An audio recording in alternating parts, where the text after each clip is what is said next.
ایو دغه کې دمکی ورکي وای مونږ خلک را منې کړي کې سوال سوک درلاو سنوسان ورس بیا په خلک ذمہواری او دا بيدا کو تخکار دمکی ورکي صرف دی ایریا ته تراشه نر بچي دي جن بخپل خو بیا لاړ شه بیا به دي زومانم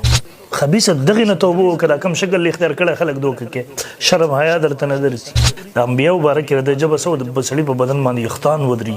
زه اخیره کې د ټولو ته چیلنج ورکوم چې کڅوک اسی بګواسات من کوي کې د دینی خبره ده راځه کې د منیر شاکر عقاید درته کفري ثابتو د منیر شاکر په باره کې تمام مدارس فتوی درته خایم د منیر شاکر هغه درته ګستاخ ثابتو هغه درته منکر حدیث ثابتو ته کوم مسلمان ثابتول شي بسم الله وکړه میدان تراش السلام علیکم ورحمۃ اللہ وبرکاتہ ملګرو نن 27 رمضان مبارک روزه 13 شولا شپه د 28 رمضان مبارک دی د مفتی منیر شاکر صاحب په حواله سره زما کلیپ مخ کې راغله او په کې ما وضاحت کړو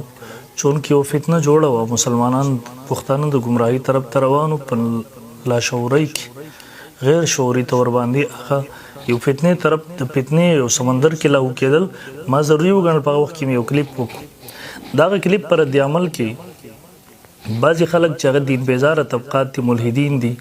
پښتنو کې هغه مختلف قسم ډېر مردار کنزل وکړه چې هغه همیشه د خلکو د علماو مدارس سره دښمنی وي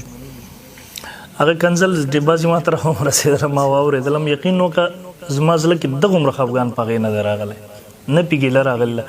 ځکه ما خو د رسول الله صلی الله علیه وسلم د حدیث زمونږ چې کوم دین دی دغه دفاع مقصود ده او په دغه وجنه ماته یو څوک کنزل کوي یو منکر حدیث په دفاع کې هغه ودرېږي ماته کنزل کوي یقین نو قدر ځان د پر سعادت ګڼم چې دین په دفاع کې د رسول الله صلی الله علیه وسلم د دفاع کې دغه احادیث په دفاع کې څوک ماته کنزل کې زموږ لپاره د آخرت ذخیره جوړي اول به دغه ټول خلک ما معاف کړي دي ځکه دا نه پوهه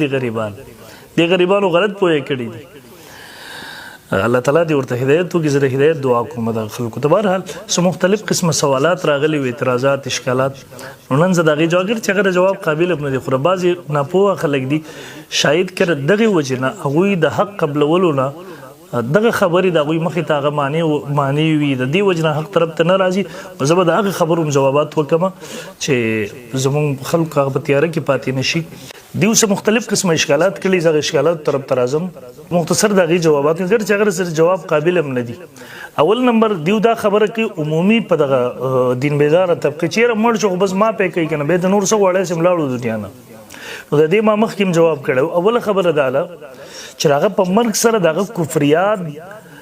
د هغه د اسلام په نوم باندې پیش کېدل شروع شو د دې وجه موږ ضروري وګڼل چې مسلمانان خبر کړه دین دویم مخ کې کلیپ کې ویلو چې دغه اصول وی کم چې تاسو پیش کوي نو مفتی منیر شاکر صاحب چې څوک چړل محدثین او فقها او امام بخاری مسلم ترمذی رحمهم الله وغیرہ هغه د دنیا نه تللی دي دا اصول هغه وخت کې هغه ته ول نه ویات چې تاسو به موږ باندې لاګو کوي دریم نمبر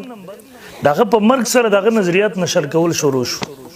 خلکو دغه مظلومیت په اړه کې دغه کفري او ګستاخانه عقاید او نظریات چې غي ته تباہ کونو د مسلمانانو پښتنو د پاره هغه نشر کول شروع کړل خلکو قتل شروع کړل نو په دې وخت کې موږ ضروري وګڼل چې د مسلمانانو رهنمایي وکړو سلورم نمبر